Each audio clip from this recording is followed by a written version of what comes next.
Hi, Jake with Sportsland here. We're going to demonstrate, do a little walkthrough on how to winterize your RV. So the first step you're going to want to do when winterizing is you want to drain all the water out of the system completely.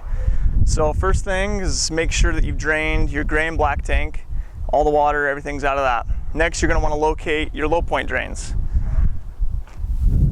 So on this RV, the low points are right here. There's going to be a hot and a cold line, just two lines like this. You're going to want to undo the caps, drain them, make sure all the water is out of these lines. Next step, we'll let that drain for a minute, we're going to want to go find your water heater. You're going to want to drain your water heater. So you'll need a ratchet and a socket.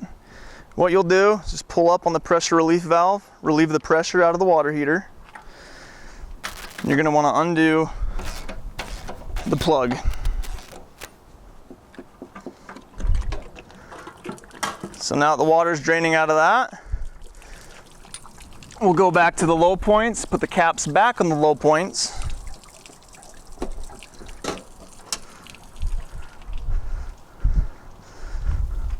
So all the water's out of your low point system. What we're going to want to do,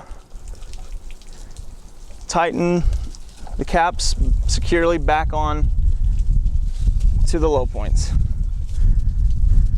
And we're doing this because we're going to siphon antifreeze into the system, and if you have these open, you're just going to pump the antifreeze right out of here.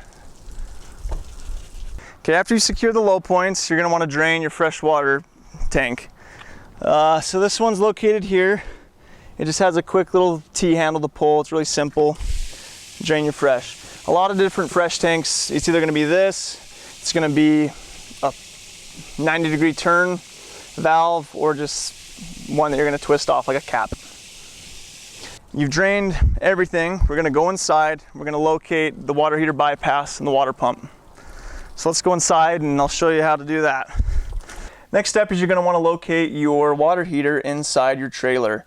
So this one is right underneath the sink. So with this water heater, you have your hot and your cold, and you have your bypass line. So on this one, it's just one quarter turn valve that shuts the water heater bypass. And the reason we do this is we don't want water or antifreeze getting into the water heater. On some trailers, all the water heaters are different. So on some of them, you're going to have three T valves. One you're going to shut on the hot, on the middle bypass, and on the cold. So once you bypass your water heater, you're going to want to locate your pump. Luckily, this pump sits right here next to the water heater. That's not always going to be the case.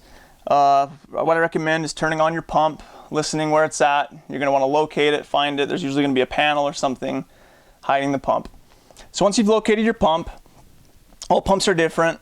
Some pumps will already have a winterization kit on them, which means they already have a siphon hose. You can just hook right up to it. This one is going to be a quick release. And what you're going to want to do is locate the water coming from the fresh tank into the pump. You're going to want to undo that line, and you're going to add your siphon hose. So once your siphon hose is there and it's locked in, you're going to want to get about 2 gallons of antifreeze, and make sure you get RV antifreeze specifically. If you don't, you're going to have problems. You're going to want to stuff your siphon hose all the way down into the jug, and then we're going to go turn your pump on. So we're going to kick the pump on. It's going to start siphoning antifreeze into the system. You're going to want to open up your valves, open your cold, run it until you see pink. Run your hot, same thing, run it until you see pink. You're going to want to do this to every water fixture on your RV. So let's head to the bathroom. Same thing in here. You're going to run your cold until you see pink. Perfect. You're going to run your hot.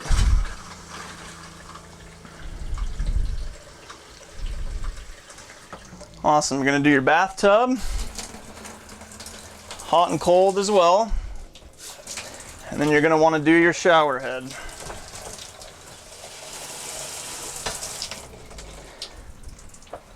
Don't forget your toilet.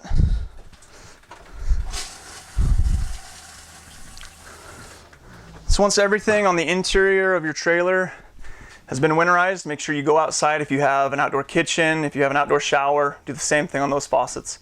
Once you're done with that, what I recommend is getting your leftover antifreeze, dump a little bit in the P-traps, a cup or two in each P-trap, that way the antifreeze sits in there, gets rid of the water. And once you've completed that, you're done winterizing and your coach is done and you're perfect and set for the winter. And if you have any questions about winterizing your trailer, just don't hesitate to call Sportsland. We can talk you through anything you need.